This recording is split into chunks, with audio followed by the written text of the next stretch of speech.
Monsieur le Premier ministre, chers amis, chers membres du gouvernement, chers collègues, Monsieur le Premier ministre, l'épine dorsale de votre déclaration portait essentiellement sur la devise « Le Sénégal de tous et le Sénégal pour tous ».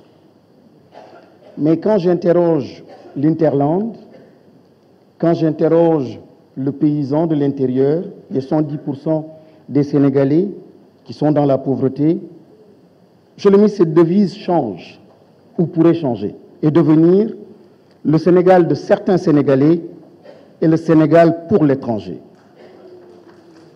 Ils ne voient pas, ces populations, l'impact de ces projets massifs et ces investissements massifs qui ne profitent qu'à Dakar et aux alentours de Dakar.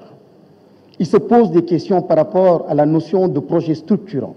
Dans quelle mesure ces projets et ces investissements massifs ont un impact sur les conditions de vie de ces populations de l'intérieur?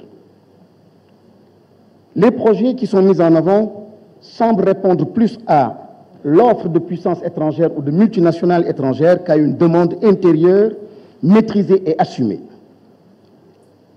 Nous sommes dans un monde de consommation où on peut faire acheter et vendre ce que l'on veut lorsque le besoin n'est pas assumé. Et quand vous dites, Monsieur le Premier ministre, qu'en 3 ans, à Diamniadio, on a vu sortir de terre une ville aussi belle que Diamniadio, le pôle de Diamniadio.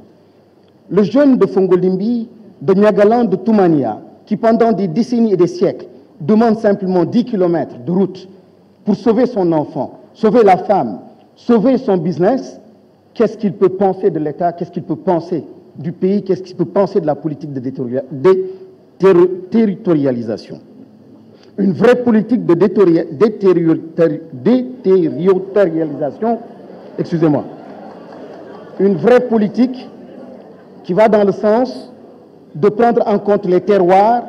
C'est une politique qui a de l'empathie, qui met de l'accent sur la générosité, qui met de l'accent aussi sur une dimension essentielle. C'est comprendre que le jeune de Kédougou, le jeune de la périphérie, le jeune de la Casamance a aujourd'hui les mêmes aspirations qu'un jeune de Paris, un jeune de Dakar. Lorsque la question de la prise en compte de ses besoins n'est mesurée qu'à l'aune des services de base, on se trompe.